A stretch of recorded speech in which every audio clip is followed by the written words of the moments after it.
একটা হাদিস বলবো, বলার পর আপনারা সিদ্ধান্ত নেবেন যে এটা এখন থেকে পড়বেন কিনা। পড়েন তো সবাই ইনশাল্লাহ, যাই হোক, এখনো যারা না পড়েন প্রতিদিন পড়বেন ইনশাল্লাহ। ক্বালা রাসূলুল্লাহ সাল্লাল্লাহু আলাইহি ওয়াসাল্লাম, আল্লাহ নবী বলেন, মান সাল্লা সুবহা ফাহুয়া ফি জিম্মাতিল্লাহ, কোন ব্যক্তি যদি ফজরের নামাজ পড়ে ওই ব্যক্তি আল্লাহর জিম্মায় চলে যায়।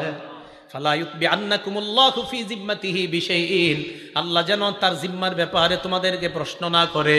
এই হাদিসের উদ্দেশ্য হলো ফজরের নামাজ যেই ব্যক্তি পড়ে, কোন কৃষক যদি ফজর পড়ে মাঠে যায় ওই কৃষকের উপর জুলুম করবা না, কারণ কিয়ামতের ময়দানে আল্লাহ বলবে ফজর আদায়কারীর উপর কেন জুলুম করলা, ফজর আদায়কারীকে না আমি নিরাপত্তা দিয়েছিলাম, তুমি কেন তার উপর জুলুম করলা।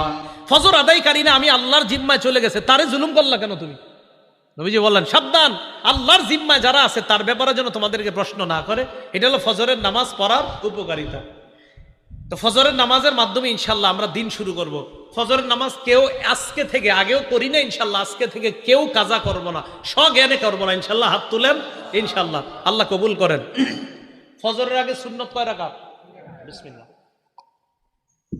এই 2 রাকাত সুন্নতের ব্যাপারে নবীজি বলেন, ক্বালা রাসূলুল্লাহ সাল্লাল্লাহু আলাইহি ওয়াসাল্লাম, আল্লাহ নবী বলেন, রাকাতুল ফজরি আহাব্বু ইলাইয়া মিনাদ দুনিয়া ওয়া মা ফিহা, ফজরের নামাজের আগে 2 রাকাত সুন্নত দুনিয়া এবং দুনিয়ার মধ্যে যা আছে সবচাইতে আমার কাছে বেশি প্রিয়।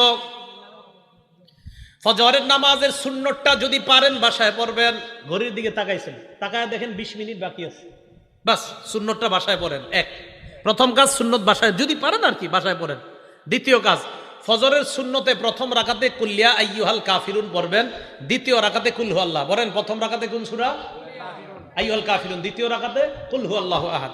নবীজি মসজিদে আসছে, তো এক সাহাবা নামাজ পড়তেছে, আল্লাহু আকবার।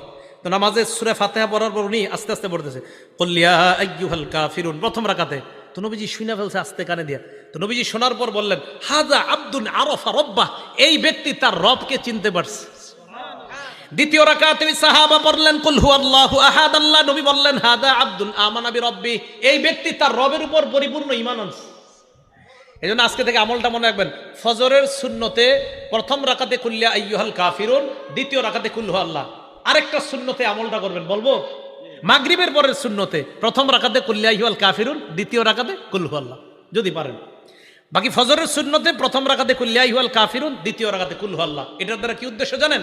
কুল ইয়া আইয়ুহাল কাফিরুনের মাধ্যমে প্রথম রাকাতে আপনি বুঝাইতেছেন আমি যত শিরিক সব বর্জন করলাম, দ্বিতীয় রাকাতে কুল হু আল্লাহ পড়ার মাধ্যমে বলতেছেন আমি আল্লাহর একত্ববাদ স্বীকার করে আমার দিন শুরু করলাম। আরেকটা আমল যদি পারেন, যদি সম্ভব হয়, এটা ওলামারা পারবে, আপনারা